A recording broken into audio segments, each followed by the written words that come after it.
Le véritable tort à autrui, en fait, c'est celui qui réduit autrui à une situation où il n'est plus en état de parler. Parce que souvent, certains défenseurs d'une liberté d'expression radicale disent « mais pourquoi on va limiter la liberté d'expression? Les gens n'ont qu'à se défendre. Ils sont traités de sales juifs ou de sales arabes, mais qui se défendent. » Alors vous comprenez bien qu'on ne va pas se... Alors se défendre comment? Verbalement. Mais on peut se défendre verbalement qu'en argumentant. On ne va pas se mettre à argumenter quand quelqu'un injurie. C'est pas du tout le propos. Alors, et injurier, en général, on est dans un tel état de... on est réduit par cette injure à un tel état d'impuissance ou d'inexistence sociale, puisque l'injure vise quand même à exclure de la communauté sociale.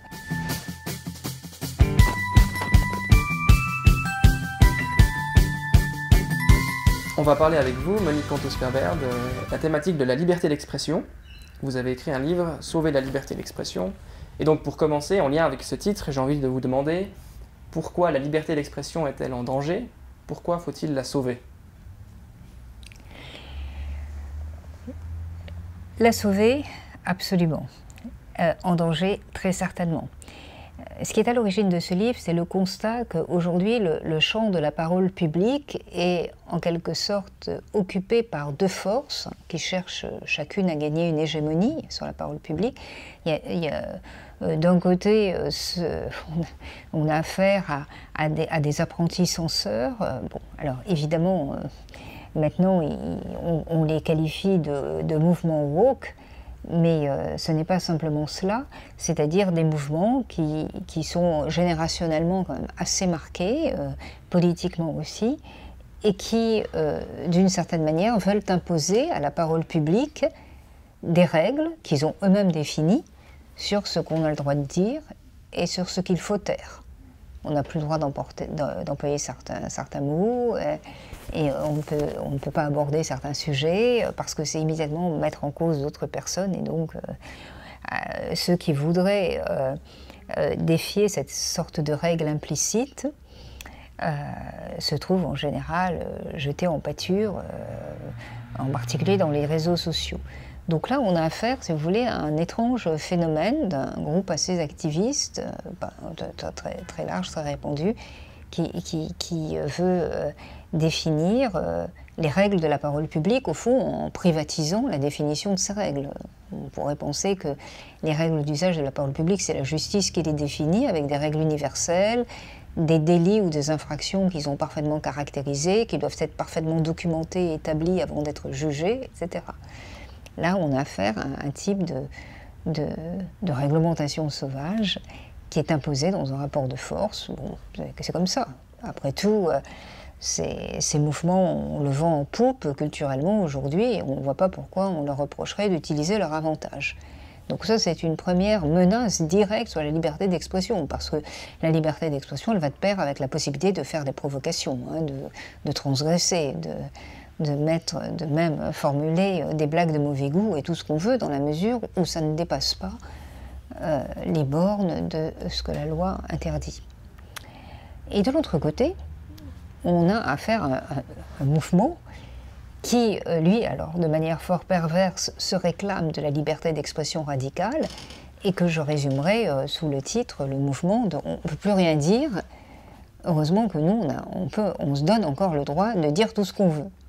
Et en général, ce que ces gens-là ont à dire, ce sont plutôt des énormités extrêmement réactionnaires, à la limite du racisme, de l'antisémitisme, le plus souvent. Et le plus frappant dans ce type de parole qui est, au fond, une parole de coup de butoir, hein, où on essaie des énoncés vraiment, même pas scandaleux pour les bienfaits de la vivacité, du caractère toujours un peu incandescent et excitant de la conversation humaine, mais simplement pour peu à peu reculer les bornes de ce qui est acceptable au sein d'une société. C'est-à-dire on se met à parler de communautés émigrées ou de minorités en des termes qui sont même à la limite de l'injure, alors sans utiliser aucune expression injurieuse. Hein. Et donc la loi, vous voyez, les juges sont très gênés devant ce type de choses, parce que quand on profère un propos qui est clairement raciste, mais sans utiliser aucune expression raciste, simplement faisant une allusion en évoquant un épisode historique qui immédiatement permet aux gens de faire le rapport et de parfaitement comprendre ce dont il s'agit, on ne tombe pas immédiatement sous le coup de la loi. Et d'une certaine façon, l'esprit de la loi, qui interdit les expressions racistes, les insultes racistes et antisémites, en quelque sorte, les bornes de ce qui est permissible dans la parole publique se trouvent un peu reculées. Donc on a affaire, vous voulez, à deux groupes qui, d'une certaine manière, veulent s'approprier la définition des règles de la parole publique au détriment de l'institution judiciaire, et qui cherchent l'une et l'autre à gagner une forme d'hégémonie sur la parole publique, c'est-à-dire à imposer leurs lois à tous. Et face à cela, vous voulez, il y a des moyens de combattre pour sauver la liberté d'expression. Donc, ce sont deux menaces directes sur la liberté d'expression. La liberté d'expression, c'est la possibilité de parler de tout ce qui est permis dans la loi, d'en parler en toute... vraiment, sans avoir à rendre de compte à quiconque, et d'en parler sans devoir en subir les conséquences de ce qu'on a dit. Donc, il y a là deux menaces directes sur la liberté d'expression. Et savoir comment y résister n'est pas très évident. Et de quelle manière est-ce que vous proposez-vous de la sauver? Comment est-ce qu'on peut y résister à ces deux tendances? Bien d'abord, en enrichissant quand même, pas en restreignant, hein, en enrichissant au contraire les outils juridiques, parce que quand même la loi a le mérite il y a des délits d'expression. Évidemment, on ne peut pas... on connaît trop les effets de la propagande, les effets de certains discours extrêmement racistes répétés jour après jour. On sait que ça finit par changer le paysage normatif, les bornes de ce qui est acceptable. Donc on peut considérer qu'il est légitime de mettre des limites sur ce type d'expression. Mais avant d'établir que ces limites ont été franchies, la loi quand même instruit la question, voir est-ce qu'il y avait vraiment une intention de faire du tort, est-ce que c'est une expression qui va véritablement à l'encontre des personnes, ou bien est-ce que ça ne fait pas partie des caractères un peu rudes du débat public. Donc on a intérêt quand même à préserver cette espèce de définition universelle du délit et d'exigence de bien établir les faits, dans la lignée de ce que dit John Stuart Mill, hein. Tous les propos sont permis, dans le deuxième chapitre de On Liberty, tous les propos sont permis, sauf ceux qui font un tort direct à autrui.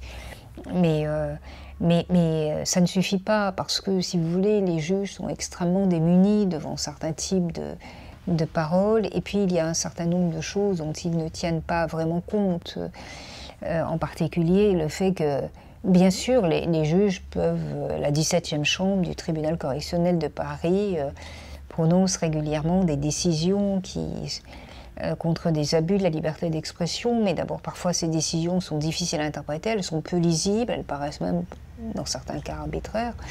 Et puis par ailleurs, jamais la justice ne rendra la parole à la personne qui en a été privée. Quand on cancel, comme on dit aujourd'hui, un universitaire qui veut s'exprimer dans un établissement d'enseignement supérieur parce que ses opinions sont considérées comme non grata, lorsqu'on empêche un artiste, par exemple, de représenter un nu dans un certain type de position, même si bon, ça peut être gênant, choquant, mais ça ne viole aucune loi, on ne lui rendra pas cette capacité d'expression dont il a été privé parce qu'il s'est trouvé en but à une sorte de mouvement de meute qui voulait le réduire au silence. Donc sur tout cela, la loi ne suffit pas, donc il faut autre chose. Et ce que je recommande, d'abord, c'est la résistance, hein, puisqu'il y a beaucoup de ces débats sur être privé de parole, ne pas avoir le droit de dire ce qu'on dit, se font quand même par l'intermédiaire de médias ou d'institutions publiques, ce sont des universités, ce sont des chaînes de télévision, ce sont des journaux, ce sont des films, etc. Et on constate, des théâtres, des cinémas, et on constate que très souvent, pour que ça ne fasse pas de vagues, pour qu'il n'y ait pas de problème, les directeurs de ces théâtres ont tendance à eux-mêmes dire, pour des questions de troubles, on supprime cette conférence ou on supprime ce spectacle. J'encouragerais vraiment la résistance, parce on ne peut absolument pas céder. C'est un véritable rapport de force, et si on ne résiste pas en face, eh bien peu à peu, on devra abandonner des possibilités de parole. Ça ne fait aucun doute. Donc résister, c'est une chose. Deuxième chose, utiliser toutes les formes d'activisme social. Alors dans les réseaux sociaux, on le voit, des groupes aux Pays-Bas par exemple qui font, lorsque des messages haineux prennent beaucoup de place, qui envoient des espèces d'offensives groupées pour essayer de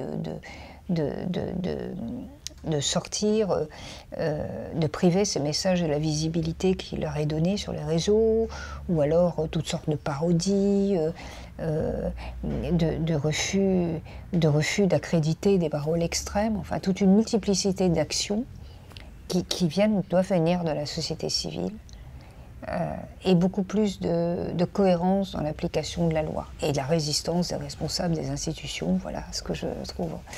Mais je ne vois pas trop ce qu'on peut faire, parce que des lois qui restreignent encore plus la liberté d'expression risquent de nous amener à la situation dénoncée par Tocqueville dans La démocratie en Amérique.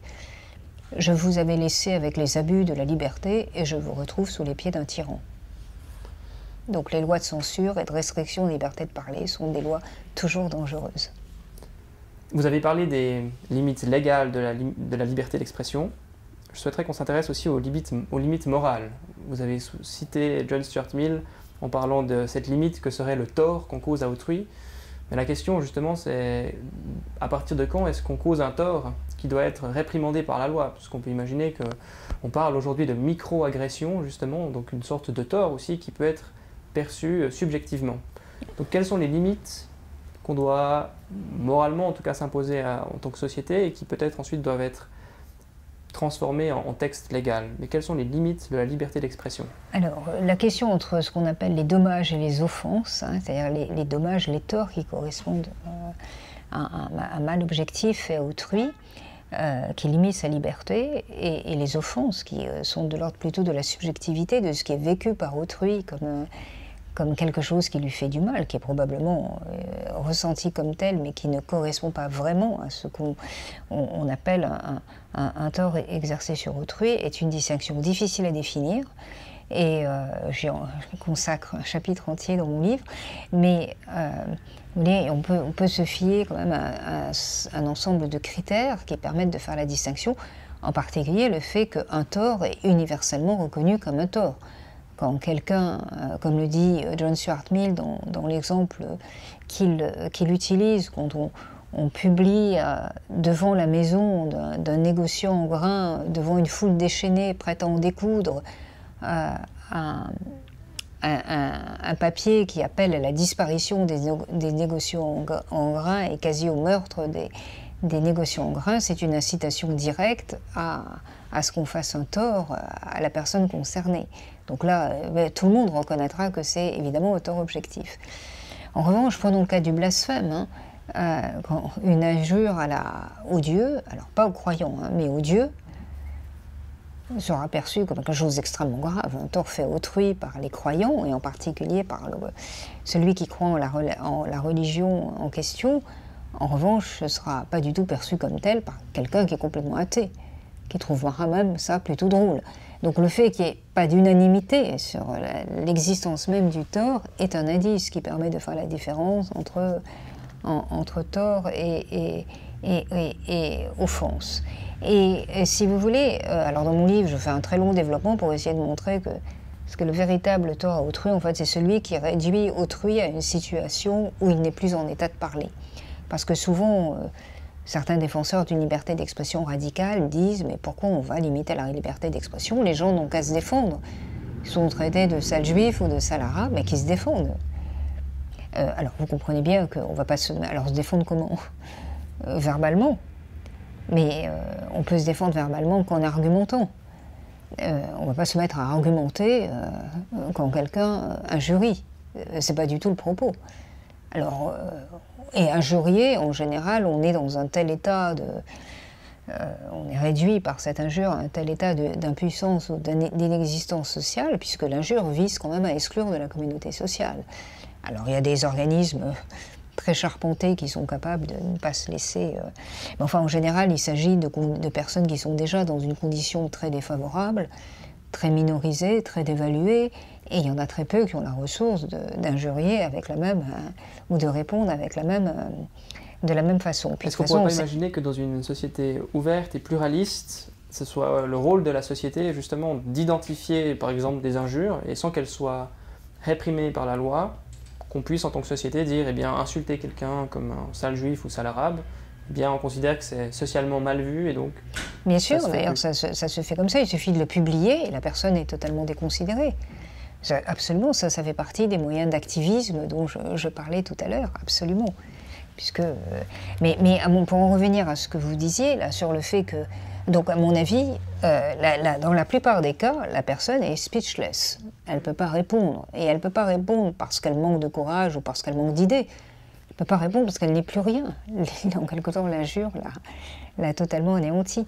Est-ce qu'on pourrait dire qu'il manque une dimension épistémique à ce qui a été prononcé, c'est-à-dire qu'on ne cherche pas une sorte de vérité ou une réponse, on n'est pas dans un dialogue, mais au contraire dans une offensive unilatérale? Oui, tout à fait, c'est exactement le cas.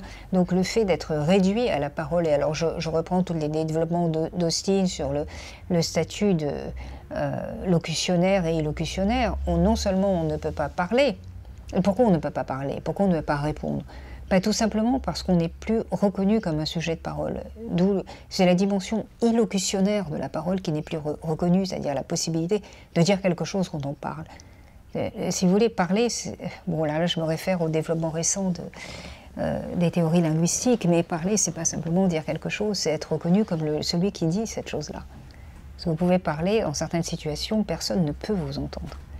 Et je reprends d'ailleurs les études que beaucoup de linguistes américaines ont faites à propos de certaines relations violentes entre hommes ou femmes, en expliquant pourquoi quand une femme dit non, son non ne peut pas être entendu comme un non, il est entendu comme un oui. Elle n'est pas reconnue illocutionnaire. Je suis désolée, dans des situations qui parfois se terminent de manière tragique, d'en revenir à des considérations théoriques, mais c'est parce que la femme est dans une position où son non n'est pas reconnu comme une parole.